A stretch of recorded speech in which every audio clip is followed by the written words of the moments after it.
नमस्कार दोस्तों। आज रक्षाबंधन है। रक्षाबंधन की आप सबको बहुत बहुत बधाई। आज श्रावणी पूर्णिमा है। सामान्यतः ये जनमानस में रक्षाबंधन के नाम से प्रचलित है। इस दिन को बहुत ही शुभ माना जाता है।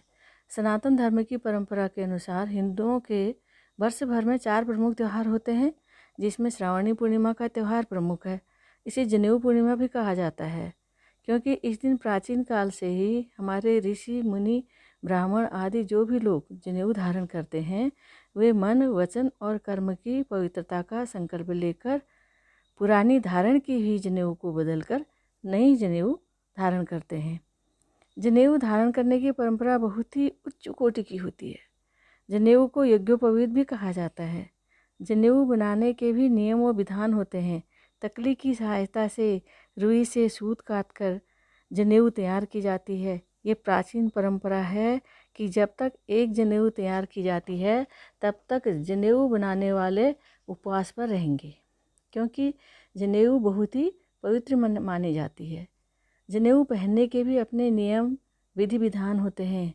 जनेऊ धारण करने का मुहूर्त भी निकाला जाता है।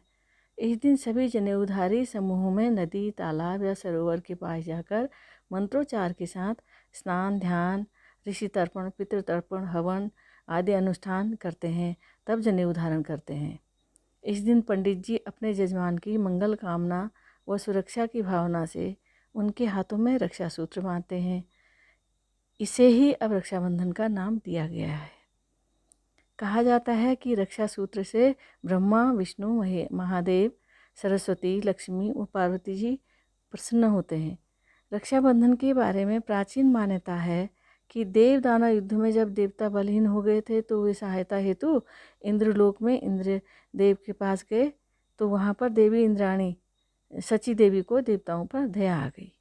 उन्होंने देवताओं का बल, ओज, हिम्मत बढ़ाने हेतु उनके हाथों में रक्षा सूत्र बांधा, जिससे देवताओं में बल का संचार हुआ और वे विजयी भी हुए। श्रावणी पूर्णिमा के दिन ही भगवान विष्णु ने वामना अवतार लेकर राजा बलि की परीक्षा ली थी और बलि के अभिमान का मर्दन किया था। परंपरा है कि उसी दिन से रक्षा सूत्र बांधते समय ब्राह्मण मंत्र पढ़ते हैं कि एन बद्धो बलि राजा दानवेंद्रो महाबल तेन त्वामनुबंधामि माचल माचलः। पहाड़ में तो द्विजर्ग इस दिन उपवास रखते हैं। स्थानीय जल स्रोत, नौले, नदी में वेद मंत्रों का उच्चारण के साथ स्नान करते हैं। फिर किसी शिवालय, देवालय या किसी पवित्र स्थान पर एकत्र होकर ऋषि तर्पण व पितृतर्पण किया जाता है। अनुष्ठान व वेद मंत्रों का ससर पाठ के बाद जनेऊ व रक्षा सूत्रों की प्रतिष्ठा की जाती है। फिर उचित मुहूर्त में जनेऊ धारण की जाती है। वर्ष भर में उपयोग हेतु प्रतिष्ठित जनेऊ भी संभाली जाती है, जिसे फिर किसी भी शुभ कार्य में पहना जाता है।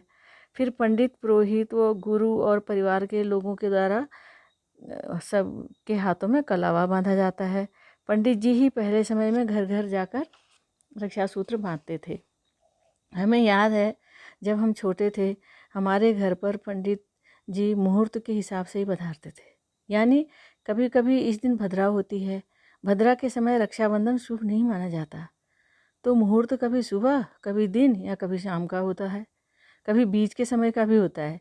इस वर्ष भी प्रातः 6:30 बजे से 8:30 बजे शुभ है, फिर भद्रा है, फिर 1:30 बजे से 4:30 बजे तक शुभ है, ऐसा पंडित जी ने बताया। इसी तरीके से समयानुसार रक्षा बांधी जाती है। अब वर्तमान समय के रक्षाबंधन के बारे में कई किंवदंतियाँ हैं। जैसे कालांतर में आतताइयों ने देश पर आक्रमण किए, तो हमलावरों से रक्षा हेतु महिलाओं ने अपने भाइयों और वो मुंह बोले भाइयों के हाथों में रक्षा सूत्र बांधे। तब से परंपरा चली कि बहनें भाइयों के हाथ में राखी बांधती हैं, उन्हें तिलक लगाती हैं, उनकी आरती उतारती हैं, मिठाई खिलाती हैं, गोला आदि भेंट करती हैं। बदले में भाई बहनों की रक्षा का वचन देते हैं और भेंट देते हैं। इस प्रकार हर्षोल्लास के साथ प्राचीन परंपरा का निर्वहन होता है। रक्षाबंधन का त्यौहार बहुत ही उत्तम व अनुशासित व संस्कारित है। हम सबको इसी तरह इसे मिलजुल कर विधि विधान और नियमों से मनाना चाहिए। स्वस्थ रहते हुए हर्षोल्लास के साथ आप सबके घरों में ये त्यौहार खुशी से मनाया जाए, यही हार्दिक कामना है। नमस्कार।